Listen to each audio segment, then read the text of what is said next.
हाँ तो दोस्तों, अब हम लोग पढ़ने वाले हैं समुच्चय का दूसरा पार्ट, जिसमें हम लोग पढ़ने वाले हैं कि उप समुच्चय जो कि सबसेट्स होता है वो होता क्या है, जो कि बहुत इम्पोर्टेंट है।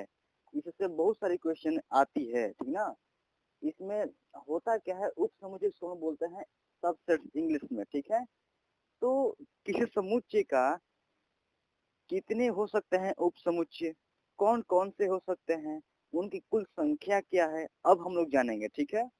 तो यदि समुच्चय ए का प्रत्येक अवयव समुच्चय बी का भी एक अवयव है तो ए बी का उप समुच्चय कहलाता है। कहने का अर्थ है, कोई समुच्चय ए है मान लीजिए, उसमें जो भी अवयव हैं अगर वो सभी के सभी अवयव किसी दूसरे समुच्चय बी में भी हैं तो कहेंगे कि जो समुच्चय ए है वो समुच्चय बी का भी एक उप समुच्चय है, ठीक है। कैसे? जैसे कि यहाँ पर देखें तो अगर हम समुच्चय ए लिखे हैं और समुच्चय बी भी लिखा हुआ है, ठीक है। समुच्चय ए में जो अवयव हैं 1 2 3 है। हम लोग पहले पढ़ चुके हैं कि जो भी समुच्चय के अंदर आते हैं सदस्य उसको हम लोग अवयव बोलते हैं, ठीक है। और ये भी समुच्चय है, इसमें 1 2 3 4 ये बी के अवयव हैं। समुच्चय ए में जो जो अवयव हैं अगर आप ध्यान से देखें तो वो सभी के सभी अवयव समुच्चय बी में भी हैं। एक यहाँ पर है तो एक समुच्चय बी में यहाँ पर है, दो समुच्चय ए में यहाँ पर है तो यहाँ पर समुच्चय बी में है, तीन समुच्चय ए में यहाँ पर है तो समुच्चय बी में भी यहाँ पर है। तो कहने का अर्थ है कि जो समुच्चय ए है इसमें जो जो अवयव हैं वो सभी के सभी दूसरे समुच्चय यानी यहाँ पर समुच्चय बी में भी हैं, तो कहेंगे जो समुच्चय ए है वो समुच्चय बी का एक उप समुच्चय है, ठीक है। आगे और इसको बेहतरीन से समझेंगे कैसे। यदि समुच्चय ए समुच्चय बी का एक उप समुच्चय है, ठीक है, तो उसको हम लोग इस तरह से प्रदर्शित करते हैं। इसका मतलब यह हुआ कि समुच्चय ए जो है समुच्चय बी का एक उप समुच्चय है, ठीक है। यहाँ पर क्या है कि जो भी अवयव समुच्चय ए में है वो सभी के सभी अवयव समुच्चय बी में भी हैं, तो कहें कि ए जो है वो बी का एक उप समुच्चय है, ठीक है। कहने का अर्थ है हम लोग पढ़े हैं पहले कि जो भी समुच्चय होते हैं उनको हम लोग कैपिटल में एबीसीडी के बड़का अक्षर से क्या करते हैं, सूचित करते हैं। और जो समुच्चय के अंदर जो अवयव होते हैं उनको हम लोग स्मॉल लेटर से क्या करते हैं, सूचित करते हैं, प्रदर्शित करते हैं, ठीक है ना। तो कहने का अर्थ है यहाँ पर जो समुच्चय ए है उस समुच्चय ए में जो भी अवयव है उसको स्मॉल ए से मान लिया गया। और कहा जा रहा है यदि वो समुच्चय बी में भी है, एप्सिलॉन का साइन दिया गया है। एप्सिलॉन का मतलब होता है कि जो ए है जितने भी अवयव हैं वो ए का, ठीक है। और यहाँ पर वही ए है जो कि ए में था वो बी में भी है। एप्सिलॉन मतलब कि बिलोंग करता है, उससे आता है, यानी ए जो है ए से आता है और यहाँ पर ए जो है बी से आता है, ठीक है। तो इसका मतलब यह हुआ कि जो ए है वो बी का एक उप समुच्चय है, ठीक है ना।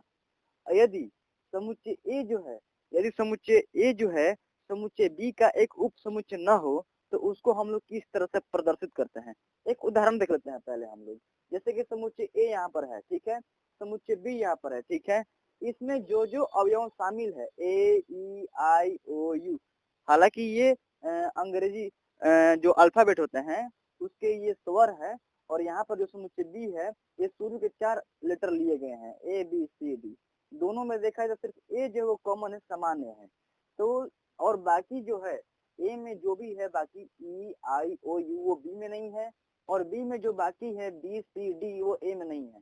तो कहने का अर्थ है कि ए जो समुच्चय है समुच्चय बी का एक उप समुच्चय नहीं होगा, और बी जो समुच्चय है वो समुच्चय ए का भी उप समुच्चय यहाँ पर नहीं होगा। जब ऐसा होगा तो कैसे हम लोग इसको सूचित करेंगे, प्रदर्शित करेंगे, तो इसको हम लोग ऐसे प्रदर्शित करेंगे, ठीक है ना। यहाँ पर जो है ए कोई समुच्चय है, बी कोई दूसरा समुच्चय है, और यहाँ पर है क्या कि जो ए है वो बी का एक उप समुच्चय नहीं है, उसको यहाँ पर लिखा गया है इस तरह से। क्या किया गया है कि ये जो साइन होता है यहाँ पर इस तरह से सी जैसा है, कुछ सी जैसा है थोड़ा सा किया, और ये इधर बड़ा होता है, ठीक ना।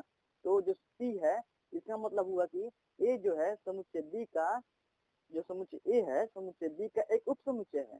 यदि इसको हम काट दें यहाँ पर इस तरह से काट दें हम, इसको इस तरह से हम लोग पढ़ेंगे कि जो ए है वो समुच्चय बी का एक उप समुच्चय नहीं है, ठीक है। इसको हम इस तरह से पढ़ते हैं।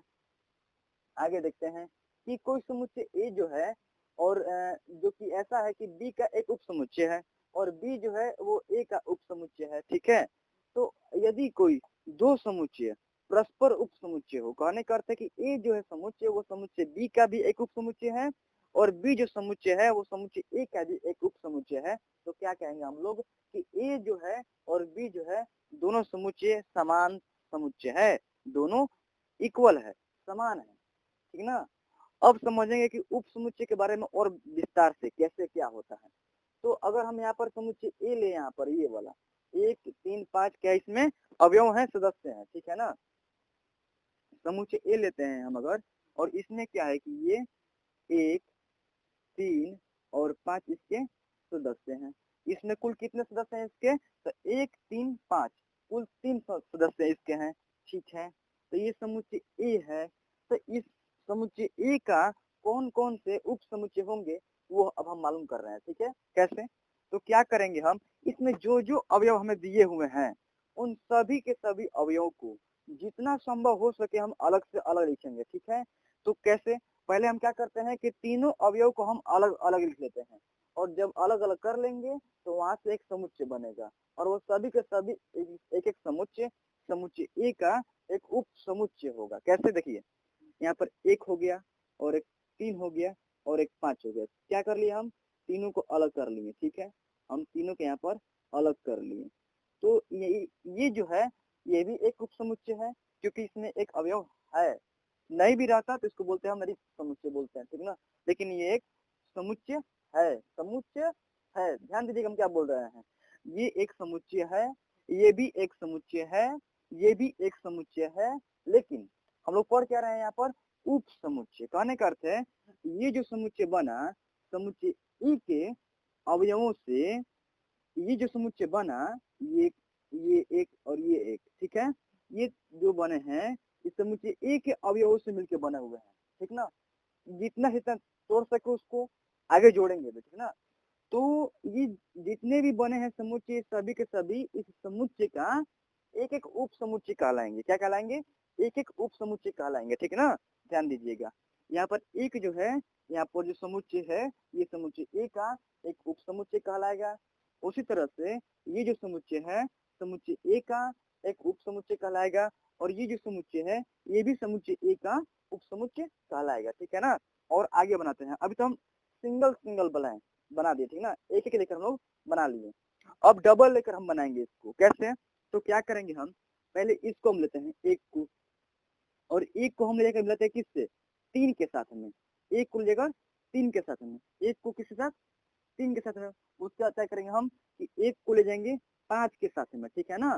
तो यहाँ पर 2 बनेगा, कैसे, देखिए यहाँ पर एक को ले गए हम 3 के साथ में, ये भी एक समुच्चय बन गया, एक को हम 3 के साथ ले गए। अब फिर इसको एक को हम ले गए 5 के साथ में, ये भी एक समुच्चय बनेगा, ठीक है ना।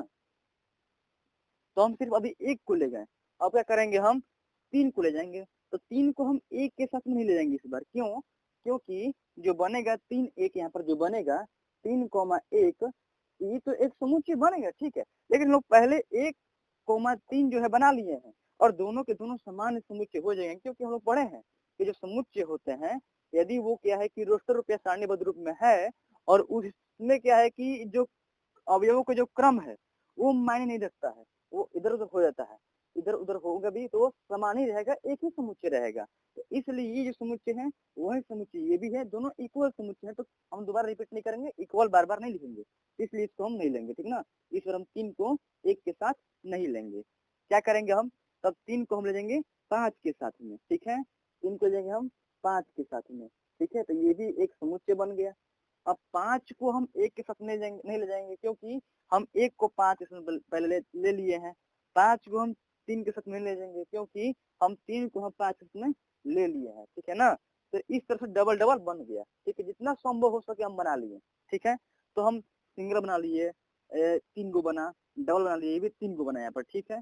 तो कहने का ये जो है ये एक समुच्चय है, ये जो है ये एक समुच्चय है, ये जो है ये भी एक समुच्चय है, ठीक है ना। बाकी जो तीनों जो बने हुए हैं समुच्चय, वो समुच्चय एक अवयवों से मिलकर बने हुए हैं, बोले सिंगल हो डबल हो ट्रिपल हो जो भी हो, कहने का अर्थ है इसी के अवयवों से मिलकर बने हुए हैं। और ये जो जो समुच्चय हैं इसमें जो जो अवयव हैं इसमें जैसे कि 1 और 3 है, ठीक है, तो वो क्या है कि दोनों अवयव इसमें समुच्चय ए में भी है। जो समुच्चय ये वाला जो है इसमें 1 और 5 है, वो दोनों के दोनों अवयव समुच्चय ए में भी अवयव हैं।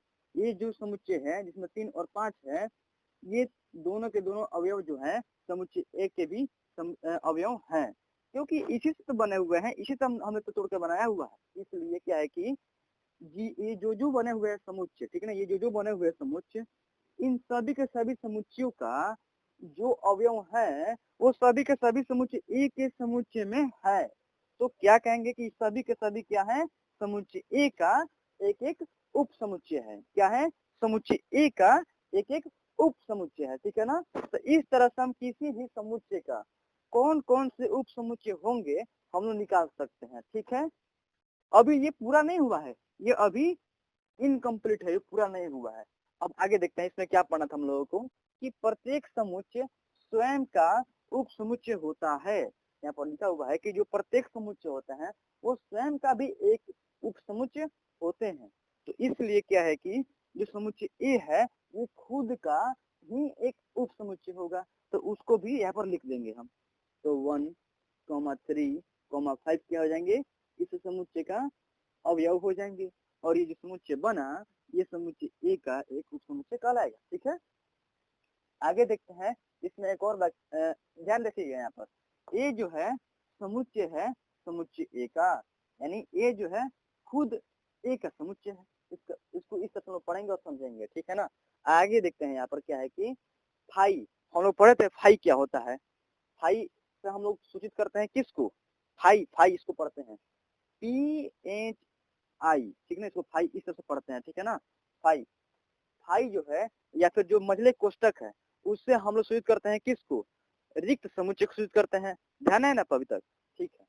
तो जो फाई है प्रत्येक समुच्चय का एक उप समुच्चय है, ये भी ध्यान रखना है कि फाई जो होता है या फिर जिसको हम लोग इस्तेमाल करते हैं रिक्त समुच्चय को सूचित करने के लिए, वो प्रत्येक समुच्चय का क्या होता है, एक उप समुच्चय होता है, ठीक है। रिक्त समुच्चय जो होता है प्रत्येक समुच्चय का एक क्या होता है, एक उप समुच्चय होता है। रिक्त समुच्चय उसको बोलते थे क्या, एम्प्टी सेट बोलते थे, एम्प्टी सेट। हालांकि उसका और नाम दिया गया है, व्हाइट सेट भी कहा जाता है उसको, नल सेट भी कहा जाता है इंग्लिश में, ठीक है ना। तो फाई जो है प्रत्येक समुच्चय का एक उप समुच्चय है, ठीक है। तो यहाँ पर जो फाई होगा उसको यहाँ पर इस तरह से ले लेंगे, ठीक है। तो ये भी जो होगा इस समुच्चय का एक उप समुच्चय होगा। तो इस तरह से हम लोग क्या कर लिए, समुच्चय ए का जो जो उप समुच्चय होंगे हम लोग निकाल लिए। अब ये जाके कंप्लीट हो गया, अब ये जाके कंप्लीट हो गया। ध्यान रखिएगा इसको इस तरह से बंद नहीं करना है, इसको इस तरह से बंद नहीं करना है। अगर बंद कर देंगे तो फिर निरिक्त समुच्चय नहीं रह जाएगा, ये एक एकल समुच्चय बन जाएगा, जो कि हम लोग अभी आगे पढ़ने वाले हैं, ठीक है ना। बंद नहीं करना है मझले कोष्टक में, ठीक है ना, नहीं तो मझले कोष्टक में बंद हो जाएगा तो ये हो जाएगा कि मझले कोष्टक के अंदर एक अवयव आ जाएगा, जिसको हम लोग बोलते हैं एकल समुच्चय, जो हम लोग आगे पढ़ना है अभी, ठीक है ना।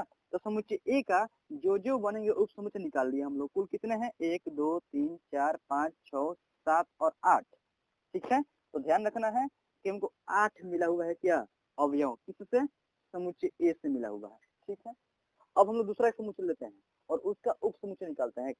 तो कोई इजी वाला आसान वाला लेंगे जो कि जल्दी हो जाए, क्योंकि अगर ज्यादा बढ़ जाएगा, मान लीजिए इसमें 5 गो अवयव है, इसका मतलब कि और बड़ा हो जाएगा अवयव की संख्या, ठीक ना। यहाँ पर हम कोई इजी वाला लेते हैं, जैसे मान लीजिए हम खुद से लेते हैं, जैसे कि मान लीजिए कोई समुच्चय हम ले लिए बी, ठीक है। इसमें हम बोलते हैं कि जो अवयव हैं वो इस तरह से हैं कि ए कॉमा बी है, ए कॉमा बी है, ये हमारा समुच्चय बी है, ठीक है। तो इसमें कुल कौन कौन से अवयव, कहने का अर्थ इसका जो अवयवों से बनेंगे उप समुच्चय वो कौन कौन से होंगे, तो देखते हैं यहाँ पर। तो इसमें जो बनेगा, सिंगल प्ले कर लेंगे इसको इस तरह से, तो ये एक समुच्चय बना, ये एक समुच्चय बना, ठीक है, ध्यान देना है यहाँ पर। और एक स्वयं जो बना, स्वयं जो बना, ठीक है। और एक और बनेगा जो कि फाई था हमारा, क्योंकि फाई जो होता है प्रत्येक समुच्चय का एक उप समुच्चय होता है, ठीक ना। तो कहने का अर्थ जो बी है, बी में कुल इतने बनेंगे हमारे उप समुच्चय। ये जो समुच्चय बने हैं, ये जो समुच्चय है, ये जो समुच्चय है, ये जो समुच्चय है, ये जो समुच्चय है, सभी के सभी समुच्चय बी का एक एक क्या है, उप समुच्चय है, ठीक है। ध्यान देना है बात को। तो ये बी है, समुच्चय बी है और इसका कुल कितने निकले, 1 2 3 4 निकले उप समुच्चय। इससे कुल उप समुच्चय की संख्या कितनी है, 4 है। ठीक है, तो कहने का अर्थ है कि हम लोग कैसे जानेंगे यदि किसी समुच्चय का कुल उप समुच्चय की संख्या निकालनी होगी तो क्या हम लोग इसी तरह से निकालते रहेंगे। अगर मान लीजिए अवयवों की संख्या बढ़ा दीजिए, यहाँ पर 2 है, यहाँ पर 3 है, कहीं पर 5 होंगे, कहीं पर इससे भी अधिक होंगे, तो क्या हम लोग ये सब पारा पारी लिख कर हम समझेंगे, नहीं। उसका एक जनरल फॉर्मूला होता है, आसान ट्रिक होता है, उसको आप लोग को समझ लेना है यहाँ पर कैसे क्या होता है। देखिए जो समुच्चय बी है इसमें ध्यान दीजिए, इसमें 2 अवयव हैं। कितने अवयव हैं, 2 अवयव हैं। ध्यान देना है कि अवयव की संख्या कितनी है, तो 2 है। जो समुच्चय ए है इसमें कुल 3 अवयव हैं। ध्यान देना है, कुल कितने, 3 अवयव हैं। ठीक है, लेकिन इसमें जो बने निकले हुए हैं उप समुच्चय वो 8 है और इसमें जो निकले हुए उप समुच्चय वो 4 है। कैसे, यहाँ पर एक ट्रिक बैठता है जो कि होता है क्या क्या, वो होता है 2 टू दी पावर n। 2 के पावर n, n क्या होता है, देखिए ध्यान दीजिएगा,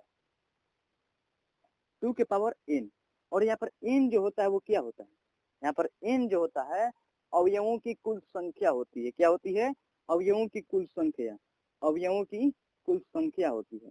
ठीक है ना, इस ट्रिक से आप लोग क्या कर सकते हैं, किसी भी समुच्चय का कुल उप समुच्चय की संख्या निकाल सकते हैं, अवयवों की संख्या। ठीक है ना,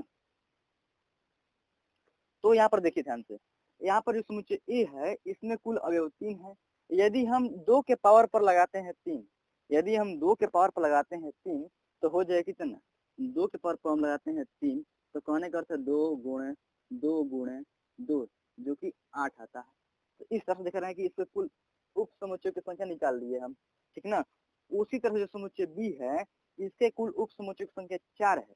ठीक है, तो इसमें क्या करेंगे हम कि 2 के पावर पर जो अवयव है इसके 2 है तो 2 लगा देंगे यहाँ पर, तो हो गया यहाँ पर 2 गुणे 2 हो जाएगा जो कि 4 आ जाएगा। तो 4 क्या, समुच्चय बी का कुल उप समुच्चय की संख्या कितनी होगी, 4 होगी। तो इसी तरह से हम किसी भी समुच्चय का कौन कौन से समुच्चय होंगे, उप समुच्चय होंगे वो निकाल लेंगे। उनके कुल उप समुच्चय की संख्या क्या होगी, ये जो ट्रिक है 2 के पावर n इसको इस्तेमाल करके हम लोग निकाल लेंगे। ठीक है, कौन कौन से होंगे, ठीक है, कुल कितनी होंगी वो सब निकाल लेंगे। और 2 बात ध्यान रखनी है कि प्रत्येक समुच्चय जो होती है, प्रत्येक समुच्चय स्वयं का उप समुच्चय होता है। ठीक है, कहने का अर्थ जो समुच्चय दिया गया है उसको एक बारी वैसे के वैसे लिख लेना है। जैसे यहाँ पर लिखे हैं हम 1 3 5 1 3 5, यहाँ पर ए और बी, यहाँ पर ए बी। ठीक है, लिख लेना है। और दूसरी बात जो थी कि 5 प्रत्येक समुच्चय का एक उप समुच्चय है, 5 प्रत्येक समुच्चय का एक उप समुच्चय है। इसको भी क्या करना है, प्रत्येक समुच्चय का उप समुच्चय निकालते समय एक बार लिख देना है। इस तरह से 5 यहाँ पर लिखे हम, इस तरह से 5 यहाँ पर लिखे हैं हम। ठीक है ना, तो इस तरह से हम किसी भी समुच्चय का कुल उप समुच्चयों की संख्या और कौन कौन से होंगे मालूम कर लेंगे। आगे देखते हैं इसमें क्या है कि कोई समुच्चय ए है और कोई समुच्चय बी है। हालांकि ये हमारा दिया गया है रोस्टर या सारणीबद्ध रूप में, और ये जो दिया गया है यहाँ पर समुच्चय निर्माण रूप में दिया गया है। पता है ना, समुच्चय निर्माण रूप भूल के नहीं ना। उसमें क्या होता है कि जो सर्वनिष्ठ क्या गुण धर्म जो होता है, जो सर्वनिष्ठ गुण धर्म जो होता है समुच्चय का, उसको हम लोग उसमें क्या करते हैं, लिखते हैं।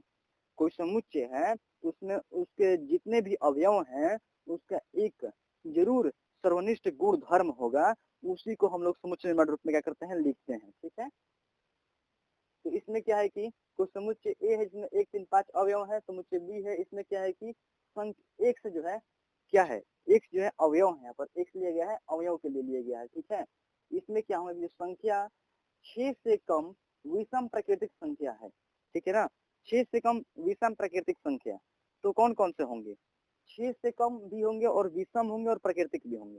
तो 6 से कम 1 2 3 4 5 6, 6 से कम यानी 1 2 3 4 5। ठीक है, प्राकृतिक हाँ जी है, 1 2 3 4 5 प्राकृतिक है। ठीक है, लेकिन विषम लेना है तो 1 3 5, यहाँ पर 1 3 5 यही जो होंगे क्या होंगे इसके विषम प्राकृतिक और 6 से कम भी होंगे। ठीक है, तो इस तरह समुच्चय बी का हम क्या कर लिए, निकाल लिए रोस्टर रूप में, जो अवयव होंगे रोस्टर रूप में या सारणीबद्ध रूप में निकाल लिए। और जो समुच्चय ए है इसका रोस्टर या सारणीबद्ध रूप में दिया हुआ था। ठीक है, तो देखें अगर हम तो समुच्चय ए जो है और जो समुच्चय बी है दोनों में क्या है कि अवयव जो है सेम है, जो कुल अवयव हैं वो सम है, सेम है, और उनकी क्या है संख्या भी समान है। ठीक है, तो क्या करेंगे हम, क्या बोलेंगे यहाँ पर हम कि जो यहाँ पर जो समुच्चय ए है वो समुच्चय बी का एक उप समुच्चय है। कैसे? क्योंकि एक इसमें भी है, 3 जो इसमें है इसमें भी है, 5 जो इसमें है इसमें भी है, यानी समुच्चय ए का कुल मिलाकर जो समुच्चय ए का अवयव जो है वो सभी के सभी बी में है। तो बोलेंगे हम जो समुच्चय ए है वो समुच्चय बी का एक उप समुच्चय है। क्या बोलेंगे? जो समुच्चय ए है वो समुच्चय बी का एक उप समुच्चय है। लेकिन ध्यान दीजिएगा इसका उल्टा भी, एक जो है यहाँ पर है, जो 3 है इसमें भी है, जो 5 है समुच्चय ए में भी है। कहने का अर्थ समुच्चय बी भी जो है वो समुच्चय ए का एक उप समुच्चय है। क्या बोलेंगे हम, जो समुच्चय बी है वो भी समुच्चय ए का एक उप समुच्चय है, जो कि हम लोग यहाँ पर पढ़े थे कि यदि समुच्चय ए समुच्चय बी का और समुच्चय बी समुच्चय ए का एक एक उप समुच्चय होते हैं तो क्या बोलेंगे, जो समुच्चय ए है और जो समुच्चय बी है दोनों समान है, दोनों समान समुच्चय हैं। ठीक है, तो वही लिखा गया यहाँ पर, समुच्चय ए है और बी है दोनों समान समुच्चय हैं। ठीक है ना, आगे देखते हैं। कुल समुच्चय ए है जो कि ए ई आई ओ यू है, समुच्चय बी जो है ए बी सी डी है। इस तरह से यहाँ पर क्या है कि इसमें जो अवयव है उसमें ए को छोड़कर कोई जो अवयव ई आई ओ यू है इसमें मेल जोल नहीं करता है। कहने का अर्थ है कि ये जो बाकी अवयव जो है समुच्चय बी में नहीं है, तो बोले कि समुच्चय ए जो है समुच्चय बी का उप समुच्चय नहीं है। समुच्चय का साइन देकर, उप समुच्चय का साइन देकर साइन को काट देंगे। इसका मतलब जो समुच्चय ए है समुच्चय बी का एक उप समुच्चय नहीं है, इसका मतलब यह हुआ। उसी तरह से जो समुच्चय बी है इसमें ए को छोड़कर बी सी डी जो है अवयव इसके वो बी ए में नहीं है, इसलिए समुच्चय बी भी जो है, जो समुच्चय बी भी जो है वो समुच्चय ए का एक उप समुच्चय नहीं है। ठीक है, तो किसी समुच्चय की कुल उप समुच्चयों की संख्या निकालने के लिए 2 to the power n जो है इस्तेमाल करेंगे, उपयोग करेंगे। ये क्या है, जनरल फॉर्मूला है। ठीक है ना, अब आगे देखते हैं। तो समुच्चय ए है इसमें 1 2 3 क्या है, इसके अवयव है। जो समुच्चय बी है 1 2 3 4 जो है इसके अवयव है। इससे क्या मालूम चलता है, इससे दो मालूम चलता है, दो बातें यहाँ पर। जो समुच्चय ए है समुच्चय बी का एक उप समुच्चय है क्योंकि इसके सभी के सभी अवयव समुच्चय बी में है, और जो समुच्चय बी है वो समुच्चय ए का एक उप समुच्चय नहीं है क्योंकि इसके जो सभी के सभी जो अवयव है वो समुच्चय ए में नहीं है। 4 जो इसमें है वो इसमें नहीं। ठीक है, वही यहाँ पर लिखा गया है। ठीक है ना, कि यहाँ पर ए जो है बी का उप समुच्चय है।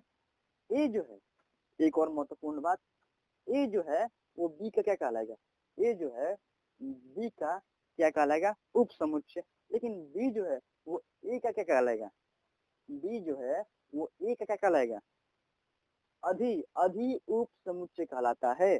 जो बी होगा वो ए का अधि उप समुच्चय कहलाता है, और ए जो है वो बी का उप समुच्चय का है या फिर उचित उप समुच्चय का है। बात दोनों समान है। ठीक ना, तो ध्यान दीजिएगा कि जो होता है जिसमें क्या होता है कि कोई एक समुच्चय है और कोई दूसरा समुच्चय है। यदि समुच्चय ए का अवयव सभी के सभी बी में है तो जो समुच्चय ए है वो क्या होगा, समुच्चय बी का एक उचित उप समुच्चय होगा या फिर उप समुच्चय होगा, ऐसे बोल सकते हैं।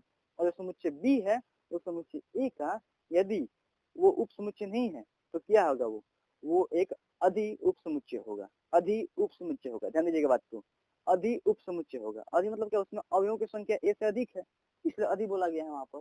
तो इस तरह से हम लोग उप समुच्चय पढ़ लिए, जिसको बोलते हैं सबसेट, पढ़ लिए हम लोग। आगे देखते हैं एकल समुच्चय, बहुत आसान है। क्या है इसमें, इसको इंग्लिश में बोलते हैं सिंगलटन सेट।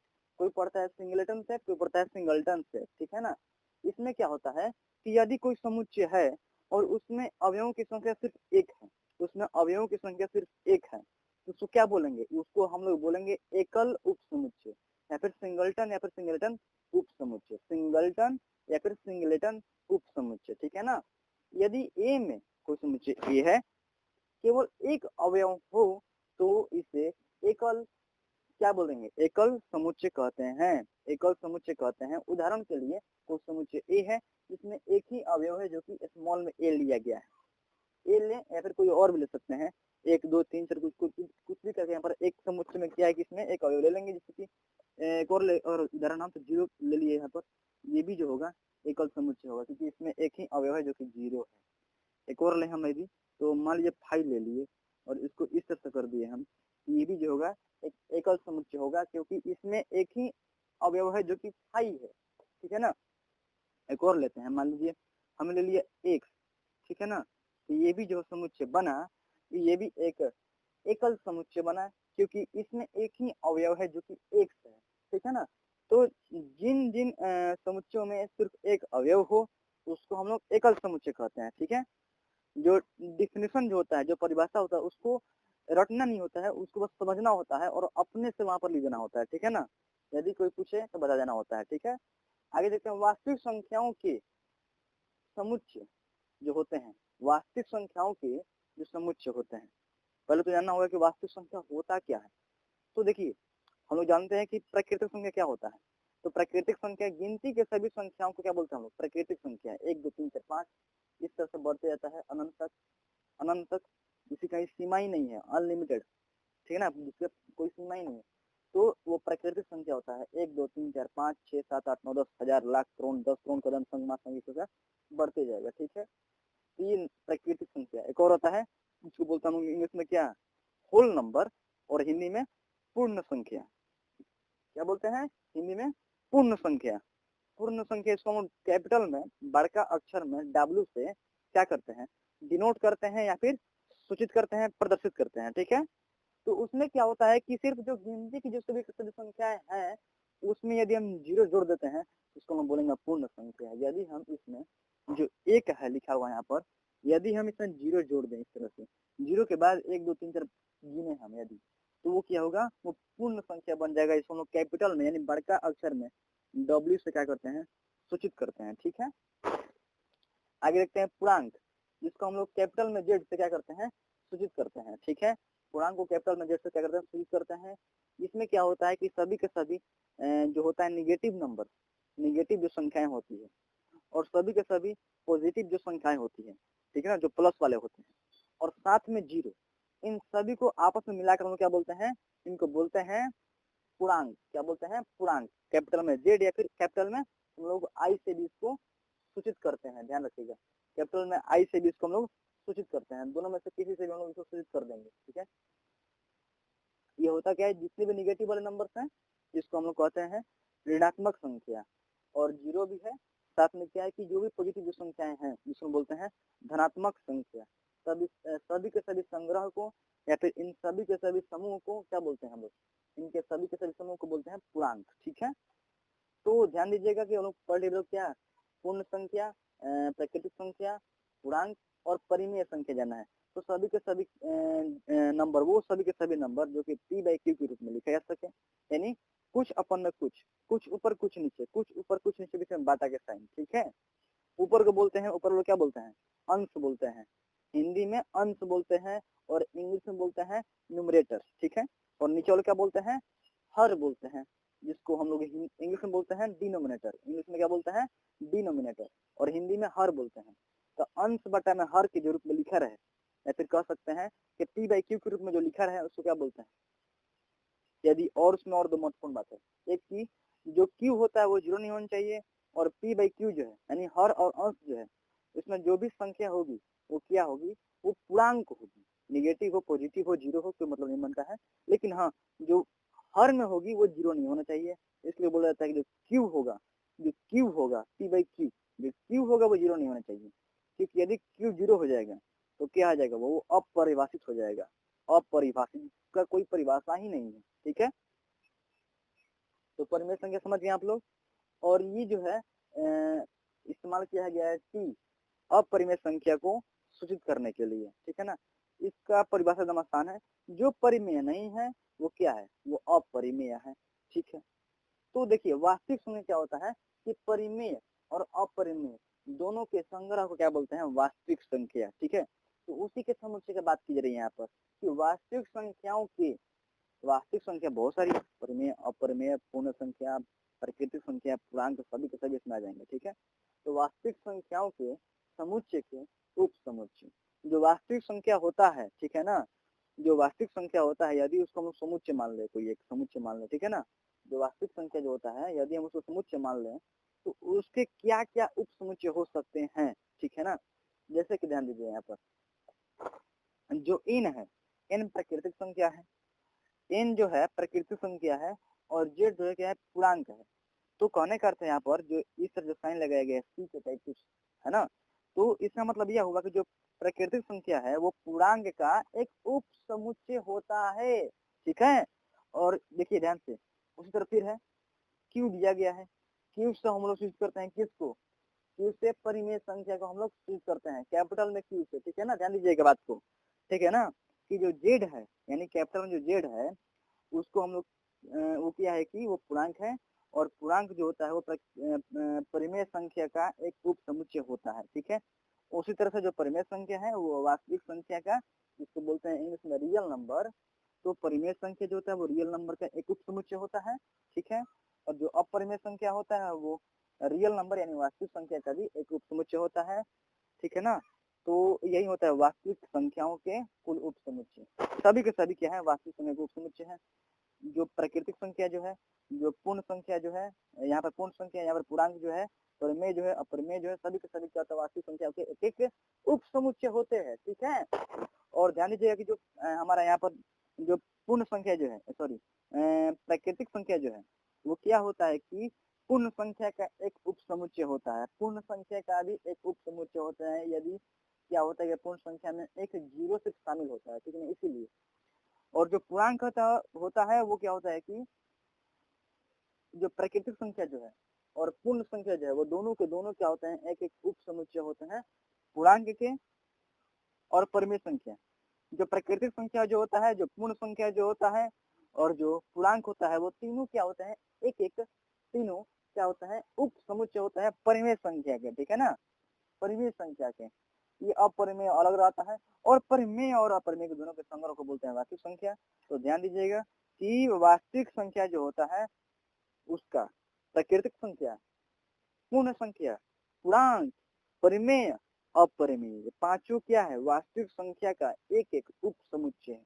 क्या है, एक एक उप समुच्चय है। कौन कौन, प्राकृतिक कोई पूछ दे, पूर्ण संख्या कोई पूछ दे जो कि जीरो से स्टार्ट होता है गिनती की तरह, और पूर्णांक कोई पूछ दे, परिमेय कोई पूछ दे, अपरिमेय कोई पूछ दे, ये सभी के सभी क्या है, वास्तविक संख्या के अंतर्गत ही आते हैं।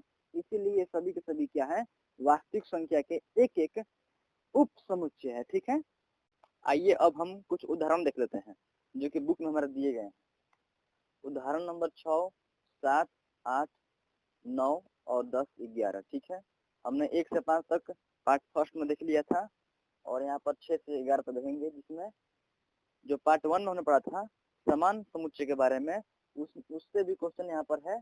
6 नंबर, 7 नंबर, 8 नंबर, ये जो तीनों क्वेश्चन है ये समान समुच्चय से है, ठीक है।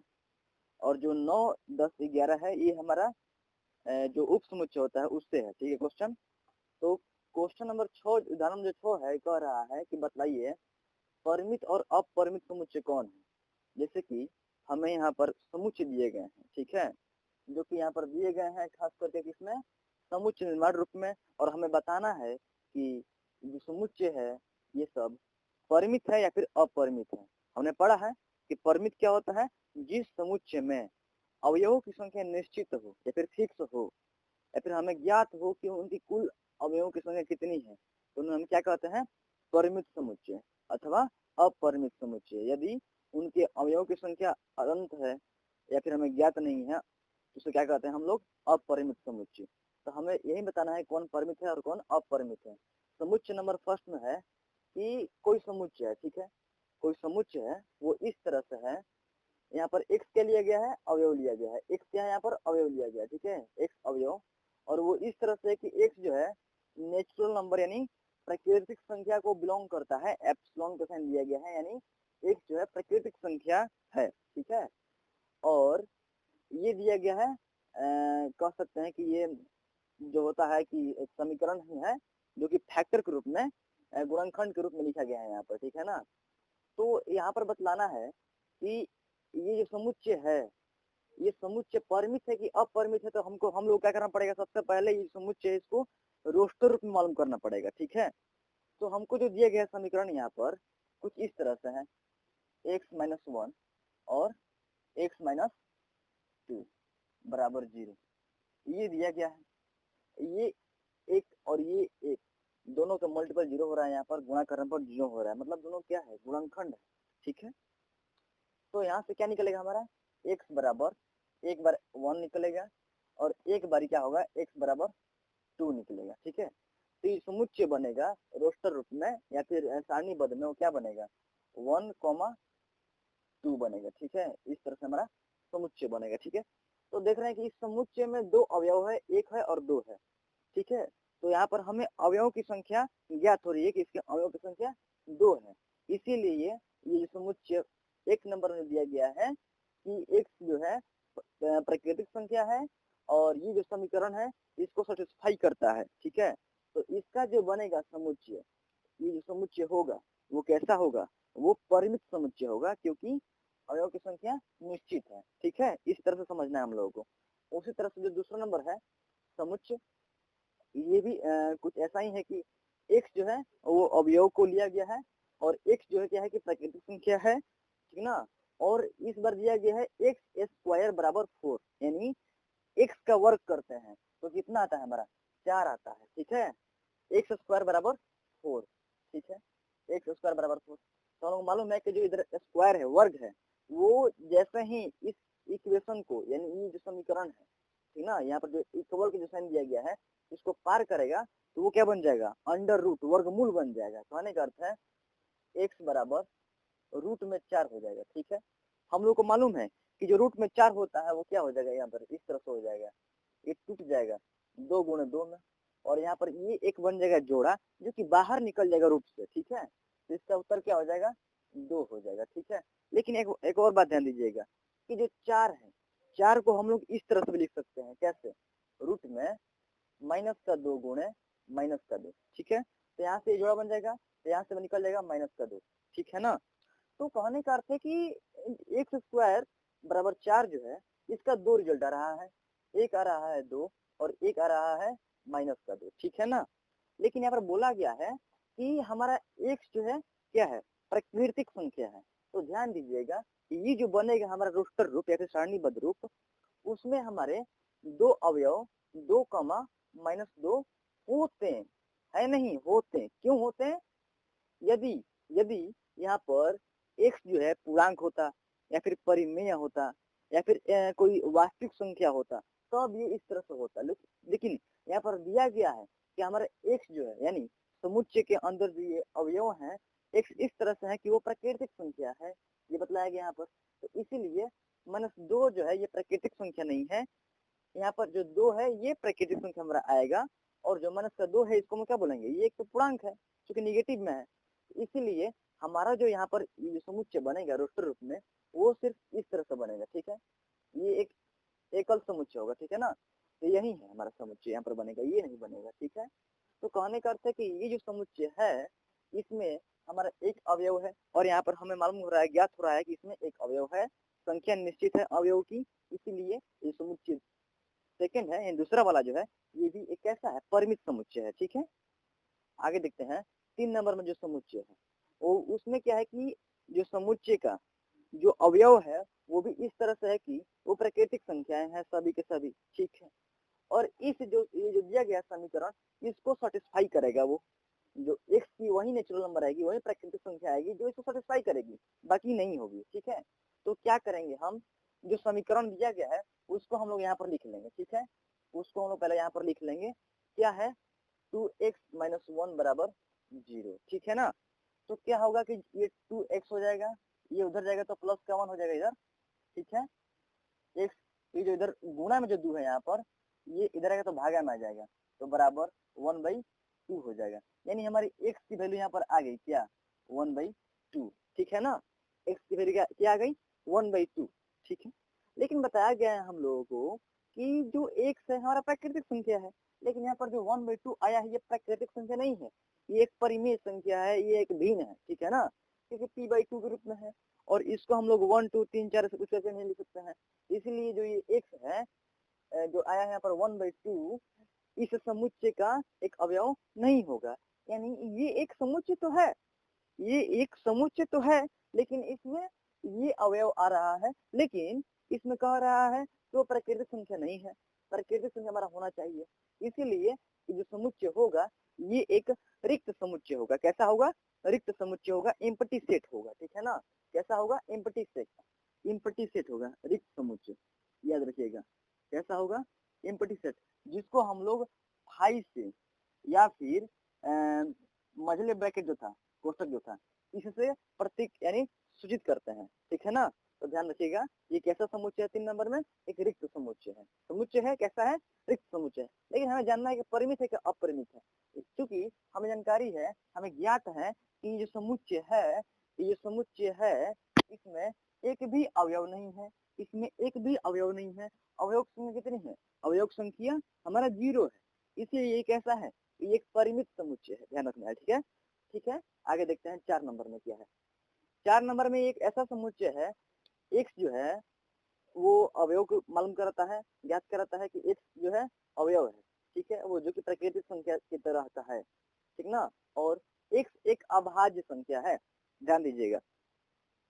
ये जो समुच्चय है, ये जो समुच्चय है, इस समुच्चय में जो भी अवयव आएंगे वो एक्स मान लिया गया, और वो एक्स क्या होना चाहिए? हमारा प्राकृतिक संख्या होना चाहिए, ठीक है। और वो क्या, उसमें कौन कौन अवयव होंगे? तो लिखा है कि वो एक्स जो है एक अभाज्य संख्या है, मतलब एक्स इस तरह का अवयव होंगे जो कि अभाज्य संख्या होंगे। लेकिन हमें तो ज्ञात है कि अभाज्य संख्या तो बहुत है, बहुत है। कौन कौन? 2, 3, 5, 7, 11, 13, 17, 19, 23, 29, 31, 37, 41, 43, इस तरह से करते करते बहुत है, बहुत है। मतलब कि अनंत है, ठीक है, अनंत है। ये कुछ हमारे इस तरह से जाएगा, ध्यान दीजिएगा। हमारा जो इसका जो समुच्चय बनेगा उसमें क्या होगा कि अनंत आएंगे सदस्य, ठीक है, इस तरह से पूछेगा। देखिए मान लीजिए कि कोई समुच्चय है, उसमें क्या होगा? शुरू हमारा होगा 2 से, 2, 3, 5, 7, 11, 13, 17, 19 और 23, 29, और क्या हो जाएगा? 31, 37, 41, 43, 47, 51 होगा? नहीं होगा, 53 होगा, हाँ 53 होगा। उसके बाद 57 होगा, 57 नहीं होगा, 59 होगा। उसी तरह से करते करते मतलब कि बहुत होगा, बहुत होगा। हालांकि हम लोग जानकारी है कि 1 से लेकर 100 तक के बीच में कुल कितने होते हैं? 25 होते हैं क्या आभाज्य संख्या। तो इस तरह से करते करते आगे सब 100 तक में क्या जाएगा कि 97 आता है, ठीक है। तो करते करते 97 मतलब कि बहुत है, अनंत जाएगा। ये कितना जाएगा? अनंत जाएगा। लिखेंगे तो लिखते रह जाएंगे हम, ठीक है। तो ध्यान रखना है कि जो समुच्चय बनेगा हमारा, ये कैसा होगा? इसमें जो अवयव होंगे वो अनंत होंगे, बहुत सारे होंगे, ठीक है। तो ये इसलिए जो समुच्चय 4 नंबर में दिया गया है, ये एक अपरिमित समुच्चय है। कैसा है? ये एक अपरिमित समुच्चय है, याद रखिएगा, आप लोग समझिएगा बात को। जो 5 नंबर में है, एक्स इस तरह का अवयव है, वो प्राकृतिक संख्या है, और एक्स विषम है, ये भी इसी तरह का है। ये जो दिया गया समुच्चय ये भी इस तरह से है। इसमें है क्या कि कोई एक समुच्चय है जिसमें एक्स जो अवयव है वो एक्स तरह का है। अब एक्स किस तरह का है? तो एक्स प्राकृतिक संख्या है, ठीक है, और एक्स जो है विषम है। प्राकृतिक तो है, ठीक है, प्राकृतिक में वो विषम है। विषम मतलब क्या? इस तरह से 1, 3, 5, 7, 9, 11, 13, 15, 17, इस तरह से करते करते करते करते 19, 21, 23, 25, 27, इस तरह से बढ़ते अनंत तक जाएगा। ये भी कहाँ तक जाएगा? अनंत तक जाएगा, ध्यान रखिएगा। तो इसलिए ये जो 5 नंबर दिया गया समुच्चय, ये भी कैसा है? ये एक अपरिमित समुच्चय है। देखिए जो क्वेश्चन जो दिया गया है, क्वेश्चन को हमको एकदम मतलब कि आसान तरीके से समझना है, हमको याद नहीं करना, रटना नहीं है, उसको बस समझना है, दिमाग में धार रहना है बढ़िया से, ठीक है। अब उदाहरण नंबर 7 में क्या है? समान समुच्चय के युग्म छाटिए। कहने का अर्थ है कि यहाँ पर दिए गए हैं समुच्चय A B C D E, इस तरह से समुच्चय दिए गए हैं, ठीक है। इसमें क्या करना है कि जो जो समुच्चय समान है, जो जो समुच्चय समान है उसके युग्म छाटना है। युग्म मतलब कि जोड़े कह सकते हैं, ठीक है, छाटना है। यदि ऐसा कोई युग्म है, यदि समान है तो छाटना है में कौन कौन से है, और कारण भी बतलाइए। कारण भी बतलाना है कि यदि कोई समुच्चय, कोई दो समुच्चय आपस में परस्पर समान है तो क्यों है, ठीक है। सबसे पहली बात हम रिकॉल करा दे आप लोगों को कि समान समुच्चय किसे कहते हैं। यदि किसी एक समुच्चय का सभी अवयव समुच्चय दूसरे में पाए जाते हों और उसी तरह से क्या है उल्टा भी दूसरे समुच्चय के जो अवयव हैं सभी के सभी पहले वाले में पाए जाते हों तो क्या होगा कि दोनों समुच्चय क्या होगा आपस में समान होगा। ठीक है, जैसे कि यहाँ पर दिया गया है समुच्चय ए, इसमें देखिए क्या है कि इसमें जो दिया गया है जीरो है, जीरो क्या है यहाँ पर एक अवयव दिया गया है तो ये एक एकल समुच्चय हालांकि है, हम लोग पढ़े हुए हैं क्योंकि आगे इसमें तो जानते हैं। तो ये इसमें क्या है कि एक ही अवयव है जो कि जीरो है। ठीक है, इतना तो समझ में आ गया। और देखते हैं और भी ऐसे समुच्चय हैं जिसमें जीरो आ रहा है, ये देखना है जिसमें सिर्फ जीरो आ रहा है। यदि आएगा तो वो क्या हो जाएगा कि ए समुच्चय का समान समुच्चय हो जाएगा। समुच्चय बी देखते हैं, समुच्चय बी में क्या है कि ये हालांकि दिया गया है समुच्चय निर्माण रूप में, हमको करना है पहले इसको रोस्टर रूप में, तभी तो समझ जाएगा अच्छी तरह से। कह रहा है एक जो समुच्चय बी है इसमें अवयव जो है वो एक्स तरह के हैं। एक्स कैसा है भाई, तो एक्स जो है 5 से छोटा है।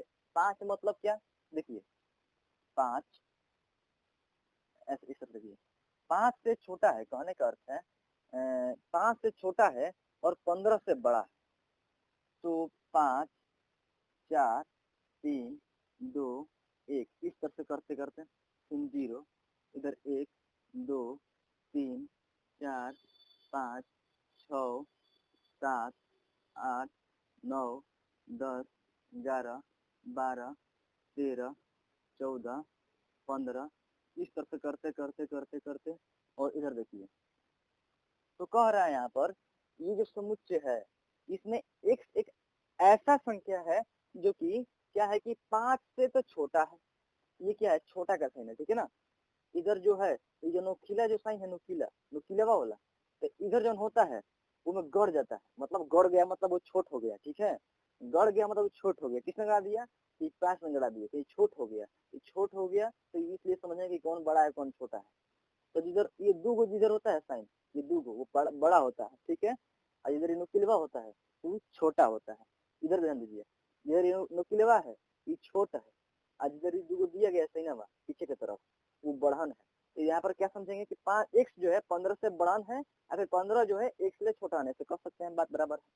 यहाँ पर भी एक्स जो है छोटा है 5 से, या फिर ऐसे भी कर सकते हैं 5 जो है बड़ा है एक्स से। ठीक है, तो एक्स एक ऐसी संख्या है जो कि 5 से छोटा है, यानी 5 हमारा यहाँ पर तो 5, तो 1 2 3 4 कहने का अर्थ देखिए यहाँ पर समझिए ये हमारा माइनस में है।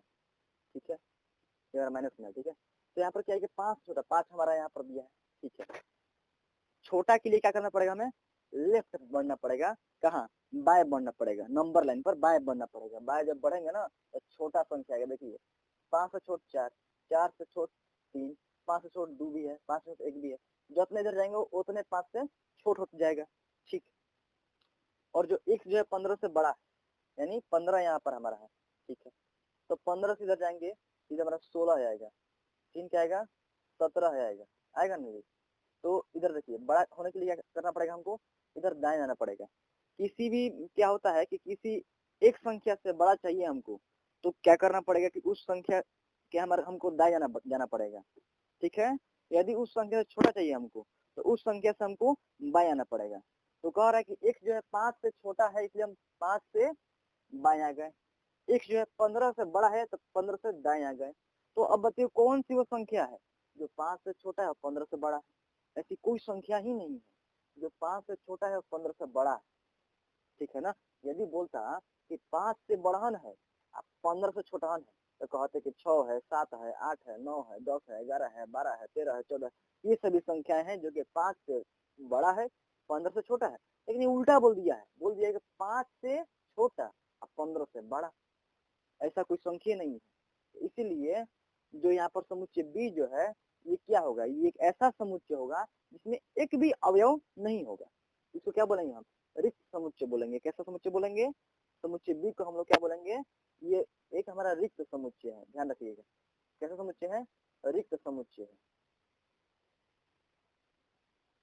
ठीक है, इस बात को ध्यान रखिएगा।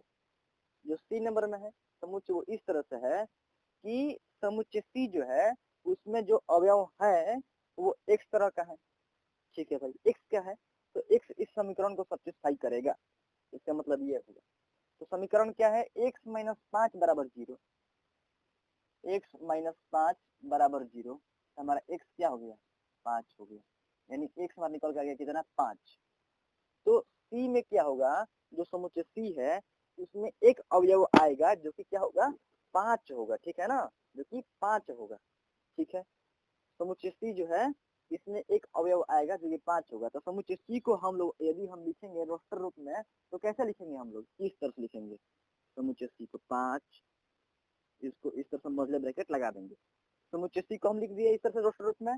समुच्चय D को लिखते हैं, तो समुच्चय D में जो है अवयव वो एक तरह से है, ठीक है। x जो है वो क्या है, तो x इस समीकरण को सेटिस्फाई करेगा, संतुष्ट करेगा, ठीक है। समीकरण क्या है, एक्स स्क्वायर बराबर 25, क्या है, एक्स स्क्वायर बराबर 25 है, डी नंबर जो समुच्चय है, ठीक है।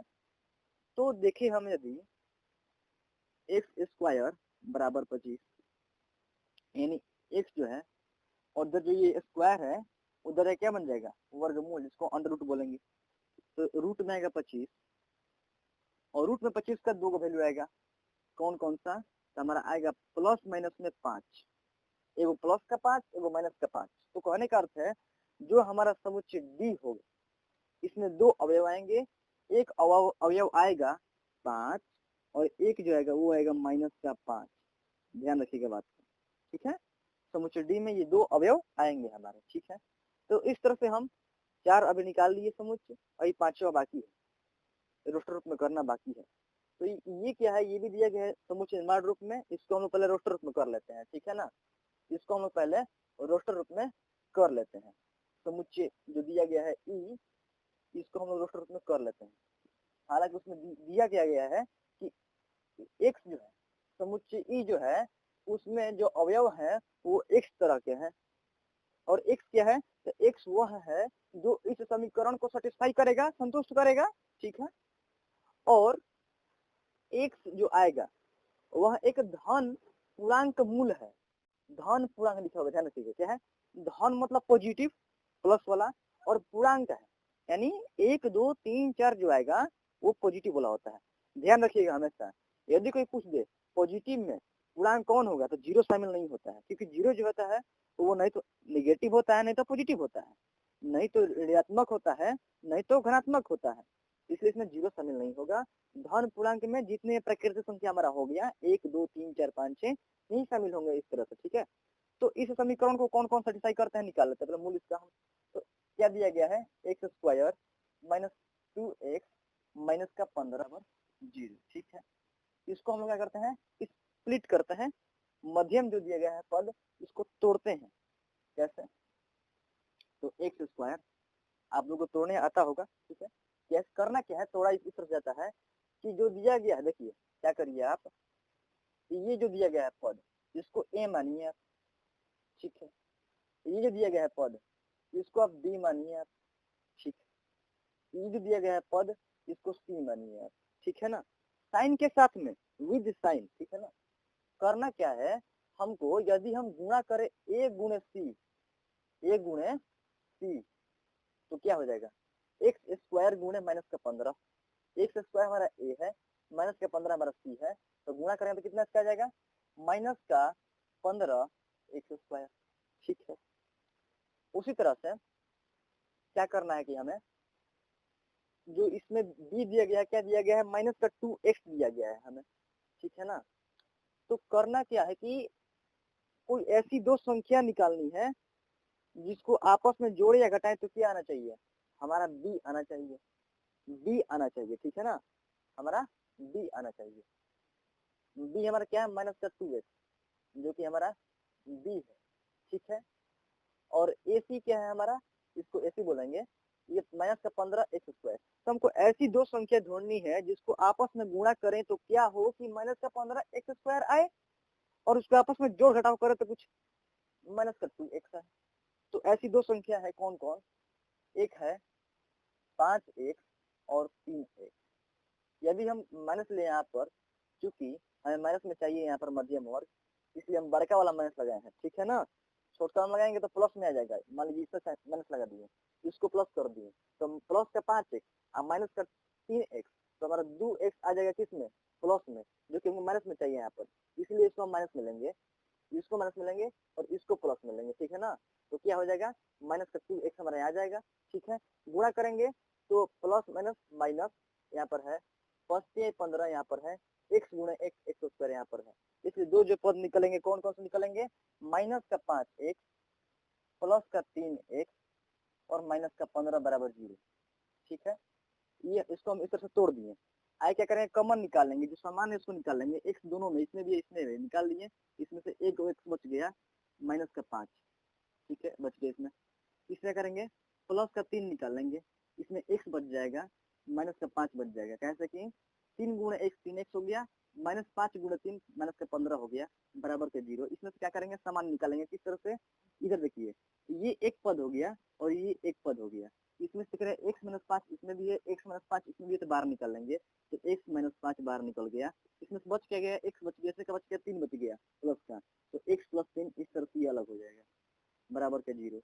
यहाँ से दो वैल्यू निकल गया x की, एक निकल गया x का वैल्यू क्या, इधर जो माइनस का 5 है, कहने का इस तरह से x जो है माइनस का 5 बराबर 0, एक बार इसको हम 0 के साथ ले लेंगे इक्वेट, एक बार इसको 0 के साथ ले लेंगे, इस तरह से इक्वेट कर देंगे, तो हो जाएगा x प्लस 3 बराबर 0, ठीक है। तो यहाँ पर आ गया x बराबर 5 और यहाँ पर हमारा आ गया x बराबर माइनस का 3, ठीक है। तो ये हमारा दो आ गया अवयव किसके, समुच्चय ई के, समुच्चय ई के, ठीक है। लेकिन ध्यान दीजिएगा अभी भी गलती है, कैसे, हमको यहाँ पर लिखा गया है कि जो x है वो एक धन पूर्णांक मूल है, मूल तो दो निकाल लिए, हम जो समीकरण को हल करते हैं तो दो जो रिजल्ट यहाँ पर निकला हमारा, तो उसको मूल बोलेंगे, ठीक है, रूट बोलेंगे, फिर मूल बोलेंगे। तो यहाँ पर 5 आया, 1 माइनस का 3 आया, लेकिन लिखा है कि हमारा जो एक्स जो है वो धन मूल है, यानी पॉजिटिव वाला है, तो ये तो हमारा निगेटिव वाला है, तो इसको हम नहीं लेंगे, ये पॉजिटिव वाला इसको हम लेंगे, ठीक है ना। तो जो समुच्चय ई बनेगा उसमें सिर्फ 5 ही शामिल रहेगा, अवयव 5 ही शामिल रहेगा, याद रखिएगा, ठीक है। तो इस तरह हम सभी के सभी अवयव को रोस्टर रूप में कर लिए, क्या कर लिए, रोस्टर रूप में कर लिए। अब ये आराम से सॉल्व हो जाएगा, कैसे, देखिए ए की बात करें यदि हम, तो ए में एक अवयव है जो कि 0 है, और बी में देख रहे हैं रिक्त समुच्चय है, इसमें 0 शामिल नहीं है, यानी ये जो होगा वो बी के समान नहीं होगा, ठीक है। हम पढ़े हैं ना, समान जब समुच्चय होता है, जैसे मान लीजिए कोई समुच्चय ए है जिसमें 1 2 3 शामिल है अवयव, ठीक है ना, अवयव, और समुच्चय बी जो है इसमें मान लीजिए 1 3 2 शामिल है अवयव, तो बोलते हैं कि समुच्चय ए जो है और जो समुच्चय बी है ये क्या है, समान समुच्चय है, क्योंकि इसमें भी एक है, इसमें भी एक है, इसमें भी 2 है, इसमें भी 2 है, इसमें भी 3 है, इसमें भी 3 है, पढ़े हैं ना समान समुच्चय ना, तो लिखते इस तरह से समान है, यदि नहीं होता तो बोलते क्या, ए समान समुच्चय नहीं है बी से, इस तरह से बोलते हैं, ठीक है। लेकिन देखिए यहाँ पर ए में 0 शामिल है और बी में एक भी अवयव नहीं है, तो इसलिए ए और बी आपस में समान समुच्चय नहीं है। ए के बी खत्म कर लिए हम, ए के सी के साथ रहेंगे, तो ए में तो 0 था अवयव, सी में 5 है अवयव, इसलिए ए जो है वो क्या होगा कि सी का अवयव, यानी समान समुच्चय नहीं है, ए जो सी के साथ में समान समुच्चय नहीं है। उस तरह से डी में देखना है 5 है और उसके माइनस के 5 है, 2 है अवयव, तो इसके भी समान उसके साथ नहीं है अवयव, इसलिए दोनों समान समुच्चय नहीं होंगे, तो ए जो होगा वो समान समुच्चय नहीं होगा डी के साथ में। तो इस तरह से ए और डी जो है दोनों समुच्चय आपस में समान नहीं है, क्योंकि इसमें ए जो है इसमें अवयव 0 है और जो डी है इसमें 5 और माइनस 5 दो अवयव है, क्योंकि इसमें जो अवयव जो है आपस में समान नहीं है, इसलिए दोनों समुच्चय आपस में समान नहीं है। इसी तरह से ए और ई को देखते हैं, तो ई में क्या है कि इसमें एक ही अवयव है जो कि 5 है, ए में जो है एक ही अवयव है जो कि 0 है, क्योंकि दोनों अवयव आपस में समान नहीं है, इसीलिए दोनों जो समुच्चय है वो आपस में समान यहाँ पर भी नहीं होंगे, ए जो है समुच्चय ई आपस में दोनों समान नहीं होंगे। तो इस तरह से हम समुच्चय ए के बारे में इतना कमेंट करेंगे, इतना बतला देंगे, ठीक है, अपने भाषा में लिख देंगे वहां पर कि भैया ये बात था, तो इसलिए क्योंकि ए में ए का जो अवयव जो समुच्चय ए है उसमें जो अवयव है वो समुच्चय बी में जो भी अवयव है दोनों आपस में समान नहीं है, इसलिए दोनों समुच्चय समान नहीं, ठीक है। जो समुच्चय ए में अवयव है वही अवयव समुच्चय बी में नहीं है, इसलिए दोनों आपस में समान नहीं है, ऐसे ही कह सकते हैं। या फिर जो समुच्चय एक को बिलोंग करता है, जो भी अवयव समुच्चय एक को बिलोंग करता है वो अवयव समुच्चय डी को बिलोंग नहीं करता है, इसलिए दोनों समान नहीं है। ठीक है, या फिर दोनों समुच्चय के अवयव जो है परस्पर में बराबर नहीं है या फिर आपस में समान नहीं है, इसलिए दोनों आपस में समान नहीं है, इस तरह कमेंट कर देंगे। ठीक है, ये तो ए के बारे में हो गया। अब बी के बारे में देखेंगे तो बी ये जो था एक रिक्त समुच्चय है। ठीक है, बाकी हमारे जो निकले हैं, ए में निकला है 0 अवयव, सी में निकला है 5 अवयव, डी में निकला है 5 और माइनस के 5 अवयव, ई में निकला है 5 अवयव। तो कहने का अर्थ है कि जो हमारा बी समुच्चय है इसमें ये क्या है कि रिक्त समुच्चय है, और हमारा ए बी सी डी और ई जो है, डी छोड़कर ए सी डी ई जो है ये सभी के सभी रिक्त समुच्चय नहीं है, इसीलिए बी किसी भी समुच्चय के साथ समान नहीं है। ठीक है ना, वही बात यहाँ पर लिख देंगे कि बी जो है हमारा समान नहीं है किसी के साथ में, नहीं तो ए के साथ में है, क्योंकि यहाँ पर लिख दिए हैं तो यहाँ पर ए लिखने की जरूरत नहीं है। डायरेक्ट हम लोग क्या कर सकते हैं, यहाँ पर लिख सकते हैं सी। ठीक है, फिर बी जो है समान नहीं है डी, फिर बी जो है समान नहीं है ई, इस तरह से लिख देंगे हम। ठीक है, तो ये बी वाला हो गया। सी में क्या है 5, तो ध्यान दीजिए यहाँ पर इम्पोर्टेंट है कि जो ई है इसमें भी एक अवयव है जो कि 5 है, इसीलिए क्योंकि दोनों समुच्चय सी और ई दोनों समुच्चय में अवयव समान है 5 5। ठीक ना, इसलिए दोनों समुच्चय आपस में समान है। जो हम बोल रहे हैं उसी को लिख देना है आंसर शीट में। ठीक ना, जो सी है वो क्या है, वो समान है ई के साथ में। ठीक है ना, ध्यान रखिएगा इस बात को। सी का हो गया, और किसी के साथ में सी जो है डी के साथ में समान नहीं। ठीक है, क्योंकि डी में जो है 5 और माइनस के 5 है और सी में जो है 5 है। यदि दोनों में होते ही दोनों समुच्चय, जैसे कि जो -5 दिया गया है डी में वो सी में होता तब दोनों कहते कि आपस में समान है। क्योंकि -5 जो डी में है, समुच्चय डी में है, वो समुच्चय सी में नहीं है, इसीलिए समुच्चय सी और डी आपस में समान नहीं है। सॉरी, तो हमारा हो गया यहाँ पर सी। अब हो गया, बात आती है डी की, तो डी में क्या है 5 और -5 और ई में 5, इसीलिए ये दोनों आपस में समान नहीं है, क्योंकि जो -5 डी में है वो ई में नहीं है। ऐसे लिख देंगे हम वहाँ पर, ये महत्वपूर्ण है लिखना। डी और ई आपस में समान नहीं है, चाहे फिर सी और डी आपस में समान नहीं है। क्यों? क्योंकि जो -5 डी में अवयव है वो सी में नहीं है। ठीक है, इसलिए आपस में समान नहीं है, ये महत्वपूर्ण है लिखना। ठीक है, उसी तरह से जो -5 डी में है वो ई में नहीं है, इसीलिए दोनों आपस में समान नहीं है। ठीक है, तो इस तरह से हम लोग डी को भी कमेंट कर देंगे। ठीक है, कि डी जो है सी के साथ समान नहीं है, यानी डी जो है समान नहीं है ई के साथ में। ठीक है, अब बात आती है ई की, तो हम लोग जानते हैं ई के बारे में क्या,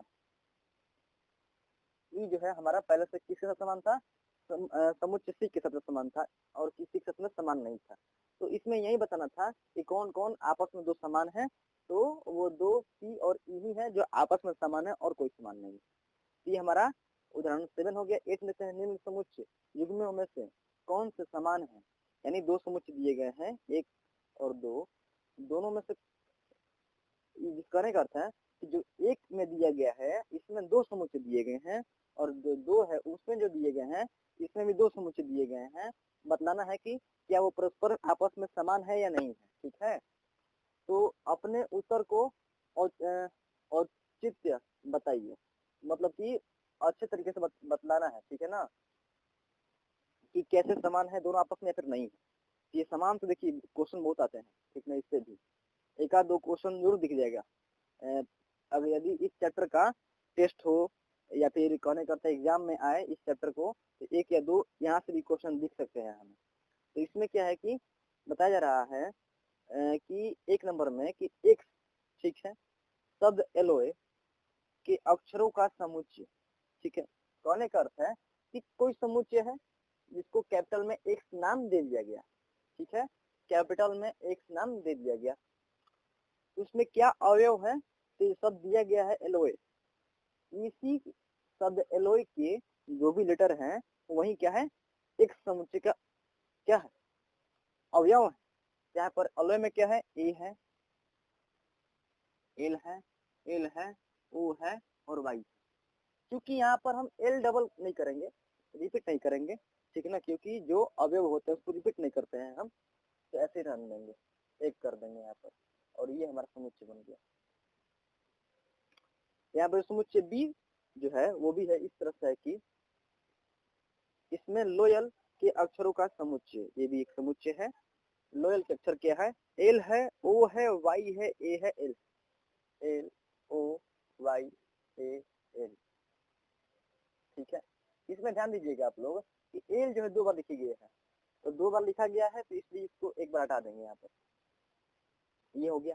ध्यान दे तो इसमें भी ए है, इसमें भी ए है, इसमें भी एल है, इसमें भी एल है, ओ यहाँ पर भी है, ओ यहाँ पर भी है, वाई यहाँ पर भी है, वाई यहाँ पर भी है। क्योंकि दोनों समुच्चय के अवयव परस्पर इक्वल है, इसलिए एक्स जो है वो बी के समान है, ये लिख देंगे, ठीक है, इतना ही लिख देंगे हम। दूसरी में ए जो समुच्चय है इसमें क्या है कि अवयव एन तरह के हैं, ठीक है। एन जो है वो पूर्णांक है, इसको पढ़ेंगे, एन जो है N belongs to Z, Z मतलब कि पूर्णांक को सूचित करते हैं जेड से, कैपिटल में जेड से सूचित करते हैं पूर्णांक को, या फिर कैपिटल में आई से। तो कहने का जो एन है वो या तो पूर्णांक वो है ही है, क्या है, एन जो पूर्णांक है तथा इस समीकरण को संतुष्ट करता है, ये एक समुच्चय है। समीकरण का दिया गया है हमारा एन स्क्वायर इसको क्या पढ़ेंगे, लेस देन इक्वल टू, ठीक है ना, लेस देन और इक्वल टू 4, ठीक है। इसका मतलब क्या हुआ कि एन मतलब कि वो हम पूर्णांक लेंगे जिसका हम स्क्वायर करे तो यानी वर्ग करे तो 4 आ जाए, ठीक है। यदि हम 5 का वर्ग करेंगे तो क्या आ जाएगा हमारा 25, तो बहुत बड़ा आ गया। 6 का वर्ग करेंगे तो 36, ये तो और बढ़ा रहा है, यानी जितने हम बढ़ते जा रहे हैं उतने बढ़ा रहा है, ठीक ना। तो क्या करेंगे, उल्टा करेंगे, घटेंगे हम, क्योंकि मुझे 4 से कम में लाना है, ये इक्वल का साइन है, यानी इक्वल हो जाए, 4 के बराबर हो जाए, ये लेस देन का साइन है, यानी छोटे का। एन जो होगा, एन स्क्वायर का जो वैल्यू आएगा, एन स्क्वायर का जो वैल्यू आएगा वो क्या होना चाहिए कि 4 से हमारा छोटा होना चाहिए, ठीक है, या फिर 4 के यहाँ पर जो दिया गया इक्वल बराबर होना चाहिए। तो इन क्या क्या रखे हम जिसका स्क्वायर करें तो या तो 4 हो जाए या तो 4 से कम आ जाए। तो ध्यान दीजिएगा कि यदि हम 2 रखते हैं और 2 का स्क्वायर करते हैं तो 4 आता है, ठीक है, ये तो मिल गया बराबर वाला। उसी तरह क्या है कि यदि हम लेते हैं, चूंकि पूर्णांक की बात हो रही है यहाँ पर, तो हम पॉजिटिव में 2 लिए हैं, इस बार क्या करते हैं अगली बार कि माइनस का 2 लेते हैं और इसका स्क्वायर करेंगे तो फिर क्या आएगा, 4 ही आएगा। -2 गुणे -2 4 होता है, माइनस माइनस कट जाता है, ठीक है। उसी तरह से क्या हुआ कि हम 3 नहीं लेंगे क्योंकि 3 का स्क्वायर 9 हो जाता है, जो कि 4 से बड़ा हो जाएगा। 4 लेना है, 4 से छोटा लेना है, तो 4 तो ले लिया, 4 से छोटा अब और लेंगे, कैसे, अब लेते हैं हम 1, क्योंकि 1 के स्क्वायर करेंगे तो 1 आएगा और -1 का स्क्वायर करेंगे तो 1 ही आएगा, ठीक है। एक और लेते हैं 0, क्योंकि 0 का स्क्वायर करेंगे तो 0 ही आएगा। और ये 4 है, ये 4 है, दोनों इसके बराबर है 4 के, एक है जो आया है आंसर, एक और एक 4 से छोटा है, ठीक है। 0 आया है यहाँ पर रिजल्ट 0 स्क्वायर का, तो भी 4 से छोटा है, यानी ये वैल्यू होंगी, ये जो वैल्यू आया है हमारा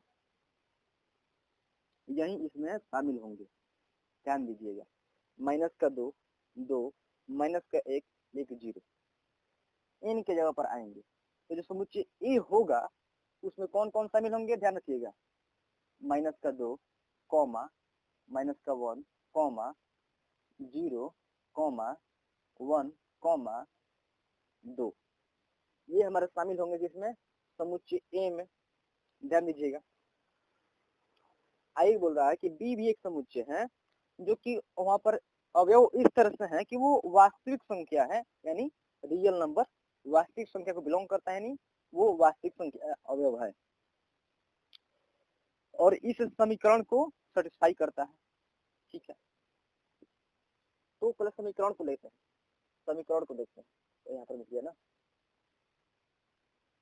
माइनस का 1 था ना, माइनस का 1, ये 0 और ये 2,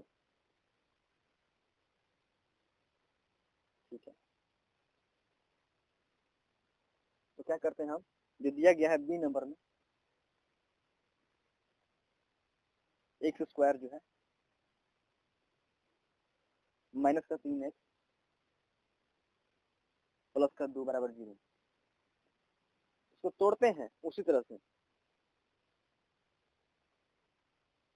गुणा करें तो हमारा आना चाहिए 2 गुणे x square into x square, गुणा करने पर दो संख्या क्या आनी चाहिए, दो ऐसी संख्या में ढूंढना है जिसको आपस में गुणा करें हम, तो 2x स्क्वायर आए, और जोड़ घटाव करें तो माइनस का 3x आए, तो वो दो संख्या होगी माइनस का 2x और माइनस का 1, गुणा करेंगे तो माइनस माइनस कट जाएगा, 2x स्क्वायर आ जाएगा, ठीक है। जोड़ेंगे तो माइनस का 3x आ जाएगा, ठीक है, और प्लस का 2 बराबर 0। यहाँ से देखिए यदि हम x निकालते हैं कॉमन तो x माइनस का 2, और यहाँ से माइनस निकालते हैं कॉमन तो x माइनस का 2 क्वेश्चन आ जाएगा, क्योंकि माइनस यहाँ पर एक से क्या है, कुछ नहीं तो प्लस है, तो प्लस माइनस माइनस हो गया, माइनस और माइनस प्लस हो गया, ठीक ना, बराबर 0। यहाँ से ये जो पद है इसका कुछ नहीं तो क्या है 1 है, ठीक है, कुछ नहीं तो क्या है 1 है, और ये भी एक पद है, तो इसमें x माइनस का 2 जो है कॉमन है, क्या है, x माइनस का 2 जो है कॉमन है, ध्यान दीजिएगा, x माइनस का 2 जो है कॉमन है तो निकाल लेंगे बाहर, इसमें x बच जाएगा और इधर माइनस का 1 बच जाएगा, इतना बराबर 0 हो जाएगा। तो एक बार x आएगा हमारा 2 और एक बार x आएगा हमारा 1, इसको एक बार 0 से इक्वेट करेंगे तो इतना आएगा, और इसको एक बार 0 से इक्वल करेंगे तो 1 आएगा, इस तरह से। तो कहने का अर्थ है कि जो हमारा बी समुच्चय आया इसमें दो अवयव शामिल है, बी में हमारा दो अवयव शामिल है, 2 और 1, यानी 1, 2 ऐसे भी कह सकते हैं, ठीक है। तो इस तरह से देखते हैं कि हमारे जो 2 नंबर दिया गया था समुच्चय ए, समुच्चय बी, समुच्चय ए में है माइनस का 2, माइनस का 1, 0, 1, 2, बी में है 1, 2, तो क्या कह सकते हैं कि क्या दोनों ए और बी आपस में समान है, नहीं है, क्योंकि इसमें 0 है या इसमें है 0 नहीं है। यदि किसी एक समुच्चय में जो जो अवयव हैं वो सभी के सभी यदि दूसरे समुच्चय में भी होते हैं तब कहते हैं कि हाँ दोनों आपस में समान है, लेकिन 0 यहाँ पर है उसमें नहीं है, माइनस का 1 यहाँ पर उसमें नहीं है, माइनस का 2 यहाँ पर वहाँ पर नहीं है, 1 और 2 सिर्फ समान है, तो इसलिए कह सकते हैं कि जो ए और बी जो आपस में समान नहीं है। तो ध्यान दीजिएगा, एक में क्या है कि एक में दोनों आपस में ये समान थे, यानी वो जो एक जो समुच्चय था वो समान था किसके, बी के, लेकिन 2 में जो आया ए और बी वो आपस में समान नहीं है। समझ गए आप लोग कैसे? तो देखिए समझना है, बात को समझना है आप लोगों को, ठीक ना, बात को समझना है, रटना नहीं है, रटने से नहीं क्वेश्चन सॉल्व होगा, जितने समझिएगा उतने बढ़िया रहेगा, ठीक है। आपने समझना है, एग्जाम में क्वेश्चन जरूर नहीं कि यही है, इसी तरह का आएगा, ये हो सकता है, लेकिन वो अपने से बना के कुछ भी नंबर डाल सकता है, हाँ एग्जामिनर जो है नंबर कुछ भी चेंज कर सकता है, ठीक है, लेकिन चूंकि ये एनसीईआरटी से ये सब क्वेश्चन है तो ये सब बहुत महत्वपूर्ण है, इस क्वेश्चन इसी टाइप के आते हैं, खास कर इसी टाइप के, ठीक है ना, क्योंकि एनसीईआरटी है इंडिया में, हमारे देश में, खास करके जो भी सीबीएसई बोर्ड से है या फिर बीएससी बोर्ड से है, बिहार बोर्ड चाहे कोई भी बोर्ड हो, क्योंकि एनसीईआरटी की किताबें तो सभी के सभी लोग यही किताब पढ़ते हैं, ठीक है ना, और एग्जाम में मोस्ट प्रोबेबली क्वेश्चन यही आते हैं, इसी टाइप के आएंगे, नंबर थोड़ा बहुत अधिकांश बार तो बहु क्वेश्चन उठ के यही से आया था, ठीक है ना। तो बात को ध्यान देना है, समझना है। उदाहरण नंबर 9 में क्या है कि नीचे लिखे समुच्चयों पर विचार कीजिए, अब बात आ रही है किसकी, उप समुच्चय की, 9, 10, 11 उप समुच्चय क्वेश्चन है यहाँ पर, कि दिया गया है एक समुच्चय है जो कि फाई है, यानी रिक्त समुच्चय है, ठीक है, मालूम है कि रिक्त समुच्चय को हम फाई से सूचित करते हैं। एक समुच्चय ए है जिसमें 1 और 3 क्या है, अवयव है, बी है जिसमें 1, 5, 9 अवयव है, सी है जो कि 1, 3, 5, 7 और 9 अवयव है, ठीक है। बोल रहा है कि प्रत्येक समुच्चय युग्म के बीच सही प्रतीक, यानी जो प्रतीक दिया गया है, बताइए क्या है ये जो प्रतीक है आपको बताए थे हम, ये जो प्रतीक दिया गया है ये हमारा दिया गया है उप समुच्चय का प्रतीक होता है, ठीक है, अथवा ये जो है उप समुच्चय नहीं है उसका ये प्रतीक होता है, ठीक है। तो ये या तो ये कोई एक इसमें भरना होगा, ठीक है, यहाँ पर भरना होगा हमारा, जो दिए गए 1 नंबर में, 2 नंबर में, 3 नंबर में, 4 नंबर में भरना होगा। तो बताना है यहाँ पर कि जो एक नंबर क्या बोल रहा है कि जो फाई है और जो समुच्चय बी है इसमें क्या संबंध है, फाई समुच्चय बी। तो देख रहे हैं कि जो फाई है क्या वह समुच्चय बी का एक उप समुच्चय है, तो है, क्योंकि हम पहले ही बताए थे कि जो फाई होता है प्रत्येक समुच्चय का एक उप समुच्चय होता है, ठीक है, और प्रत्येक समुच्चय स्वयं का एक उप समुच्चय होता है। इसी बात को ध्यान रखिएगा आप लोग अपने जहन में बढ़िया से। तो इसीलिए फाई जो है वो समुच्चय है, तो यहाँ पर इस तरह से साइन दे देंगे, ठीक है। ए और बी दो समुच्चय, ए में 1 और 3 है, बी में 1, 5, 9 है। क्योंकि ए में 1 और 3 है, इसमें 1, 5, 9 है, दोनों में 1 और 1 समान, लेकिन 3 इसमें उसमें नहीं है, ठीक है। तो इसीलिए ए और बी जो है आपस में समान नहीं है। माने कहने का अर्थ है कि ए में जो अवयव है वो बी में नहीं है, या फिर बी के अवयव ए में नहीं है, सभी के सभी। इसीलिए ए जो है समुच्चय बी का उप समुच्चय नहीं है। तो क्या करेंगे, इस तरह साइन दे देंगे और काट देंगे। ए और सी देखे तो ए में 1 और 3 है, सी में क्या है 1, 3, 5, 7, 9 है। चूंकि ए में 1 और 3 है, ये दोनों के दोनों सी में 1 और 3 है, इसीलिए ए जो है सी का उप समुच्चय है। तो यहाँ पर इस तरह साइन दे देंगे, ठीक है, ध्यान दीजिएगा। 4 नंबर में क्या है कि बी और सी, तो बी में 1, 5, 9 है, सी में 1 है, यहाँ पर 5 है, यहाँ पर 9 है, तीनों के तीनों ये जो है इसमें है, तो इसलिए बी जो है सी का एक उप समुच्चय होगा। तो ध्यान दीजिए यहाँ पर इस तरह दे देंगे, ठीक है। तो ये हमारा क्वेश्चन जो है ये यहाँ पर हो गया। जो 9 नंबर जो क्वेश्चन था हो गया। 10 नंबर देखते हैं। मान लीजिए कि कोई समुच्चय ए दिया गया है जिसमें कि स्वर दिए गए हैं ए ई आई ओ यू, ठीक है। बी जो है इसमें शुरू के 4 लेटर दिए गए हैं ए बी सी डी। तो बोला जा रहा है कि ए बी, ए जो है बी का एक उप समुच्चय है।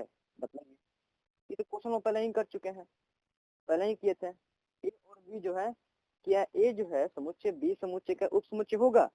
नहीं होगा, क्योंकि ए और ए सिर्फ समान है। ये समुच्चय ए है, इस समुच्चय ए में जो अवयव ए है और समुच्चय बी में जो अवयव ए है सिर्फ यही समान है। बाकी के ई इसमें है तो इसमें नहीं है, आई इसमें है तो इसमें नहीं है, ओ इसमें है तो इसमें नहीं है, इसमें सी है तो इसमें नहीं है, डी इसमें तो इसमें नहीं है। यानी ए समुच्चय समुच्चय बी का उप समुच्चय नहीं है और बी भी जो है वो समुच्चय ए का उप समुच्चय नहीं है, ठीक है। किसी तरह से दोनों भिन्न है। तो इसीलिए ए बी का एक उप समुच्चय नहीं है, हम लिख देंगे, ठीक है। बोला जा रहा है यहाँ पर यदि नहीं, यहाँ पर हुआ है, पहले पूछा है क्या उप समुच्चय है, तो हम लोग बोलना है कि ए बी का एक उप समुच्चय नहीं है, ठीक है। और पूछ रहा है कि यदि नहीं है, कहने करते यही इसका कि नहीं है तो क्यों, तो बतलाना भी हम लोग क्यों। तो बोलना है यहाँ पर चूंकि समुच्चय ए में ई आई ओ यू जो अवयव है समुच्चय बी में नहीं है, इसीलिए समुच्चय ए समुच्चय बी का एक उप समुच्चय नहीं है। इतना सीधा सा बात बस लिख देना है, ठीक है। क्या ए बी का उप समुच्चय है? वही वाला बात फिर रिपीट कर दिया, नहीं तो क्यों। यहाँ पर बोला देता क्या कि बी ए का एक उप समुच्चय, उल्टा कर देता, नया क्वेश्चन आगे बन जाता क्या कि बी ए का एक उप समुच्चय है। तो क्योंकि बोलते हैं यहाँ पर क्या, हम लोग बोलते हैं कि यदि ऐसा क्वेश्चन होता तो कि बी सी डी जो बी में अवयव है वो समुच्चय ए में नहीं है, इसीलिए समुच्चय बी समुच्चय ए का एक उप समुच्चय नहीं है, ठीक है। तो नहीं तो क्यों तो बता दिया आपको रीजन। उदाहरण नंबर 11 में क्या है कि मान लीजिए ए बी सी तीन, देखिए बहुत महत्वपूर्ण क्वेश्चन है, इस क्वेश्चन में ध्यान दीजिएगा आप लोग, बहुत महत्वपूर्ण, इस पे स्टार लगा लीजिए आप। बहुत महत्वपूर्ण क्वेश्चन है कि ए बी सी तीन समुच्चय है, 3 समुच्चय दिया गया है हमें ए बी सी, ठीक है। यदि ए बी को बिलोंग करता है, यदि ए बी को बिलोंग करता है, कौन करता क्या, हम तो जानते हैं समुच्चय ए जो है क्या है, जो ये ए है ये एक समुच्चय है, बी जो है तो बी एक समुच्चय है, लेकिन पूरा का पूरा समुच्चय ए जो है समुच्चय बी को बिलोंग करता है। कहने का अर्थ है यदि हम लोग लिखते हैं कि कोई समुच्चय बी है और इसमें मान लीजिए कि 1, 3 और 5 अवयव शामिल है, मान लीजिए आप लोग सपोज कर लीजिए। तो यदि मानते हैं हम समुच्चय ए का बात, समुच्चय बी में एक अवयव 3 का बात करें, तो कहते हैं कि 3 जो है भाई बिलोंग कर रहा है समुच्चय बी को, या फिर कह सकते हैं 5 जो है वो बिलोंग कर रहा है समुच्चय बी को, या फिर एक जो है वो बिलोंग कर रहा है समुच्चय बी को।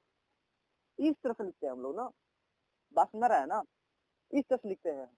जो अवयव होते हैं वही से बिलोंग करते हैं, ठीक है ना। जो कोई समुच्चय है उसके अंदर जो अवयव होते हैं वही अवयव उस समुच्चय को सिर्फ बिलोंग करते हैं, ठीक है। इस बात को ध्यान रखिएगा। लेकिन यहाँ पर बोला है कि पूरा का पूरा समुच्चय ए जो है समुच्चय बी को बिलोंग कर रहा है। इसका मतलब यह हुआ कि समुच्चय ए में जो मतलब जैसे समुच्चय ए था वो हूबहू एक अवयव है समुच्चय बी में। इस बात को ध्यान रखिए, ध्यान से इस बात को समझिए। मेरा जो समुच्चय ए है हमारा वो हूबहू एक अवयव है समुच्चय बी में। तभी तो बोलेंगे ना कि जैसे बात को समझिए। अब अगर हम बताएं आपको उदाहरण से बहुत बड़े समझ में आएगा आप लोगों को। मान लीजिए कि कोई समुच्चय लेते हैं हम, इस तरह समुच्चय ए जो है हमारा ये है, ठीक है, और समुच्चय बी जो है वो हमारा इस तरह से है।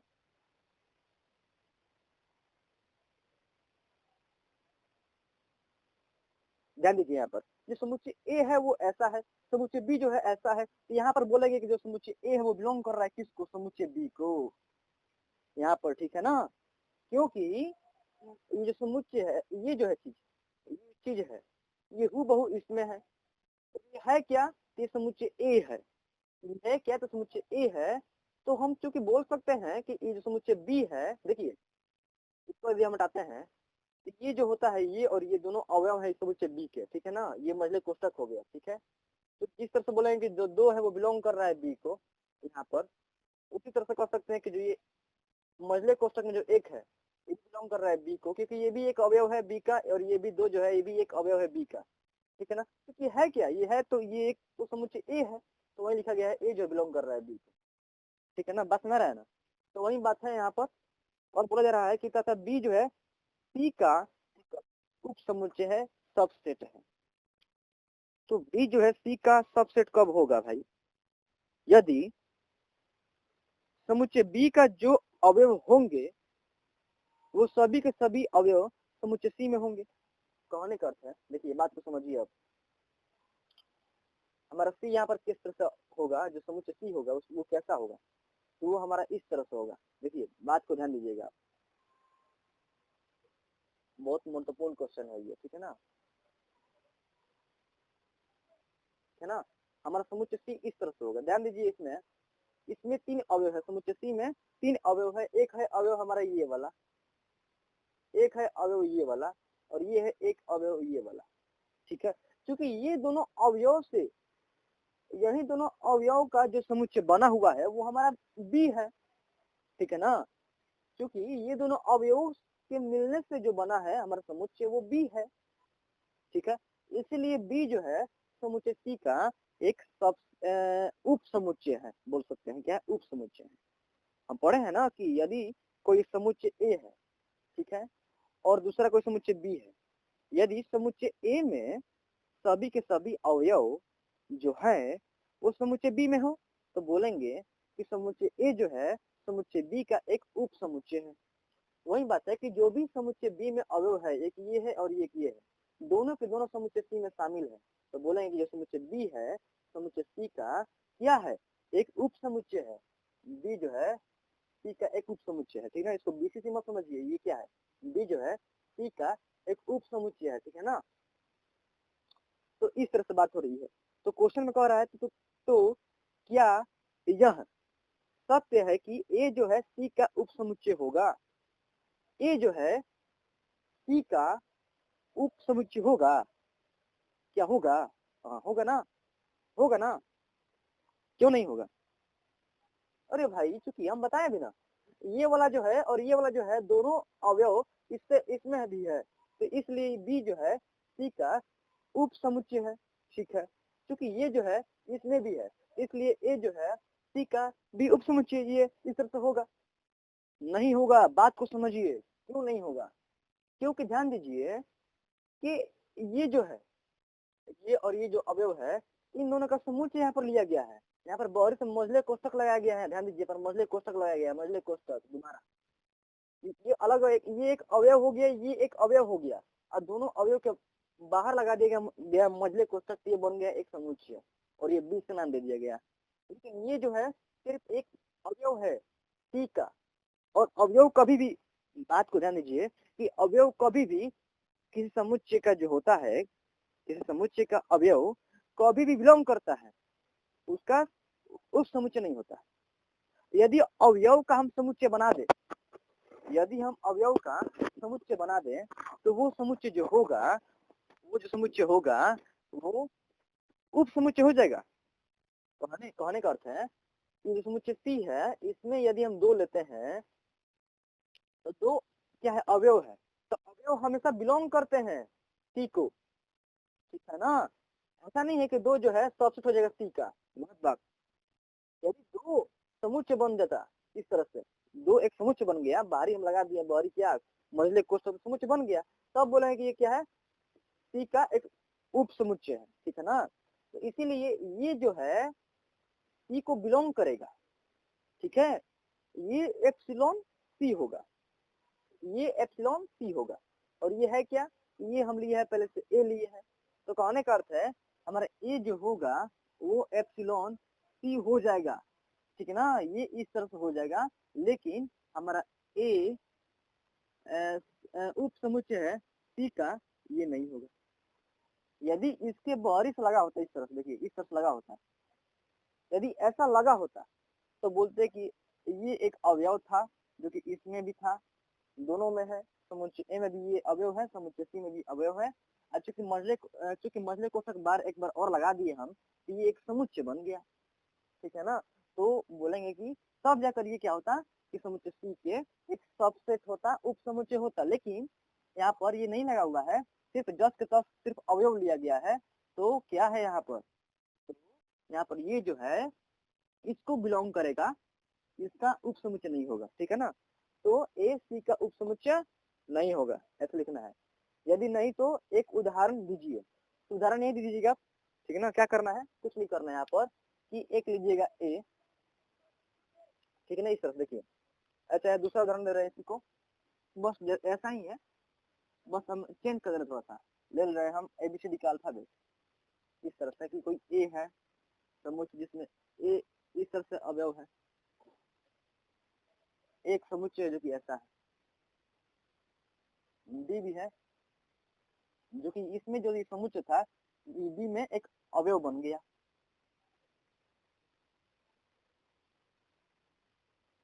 ठीक है। और सी लेवल है कैसा, तो चूंकि बी जो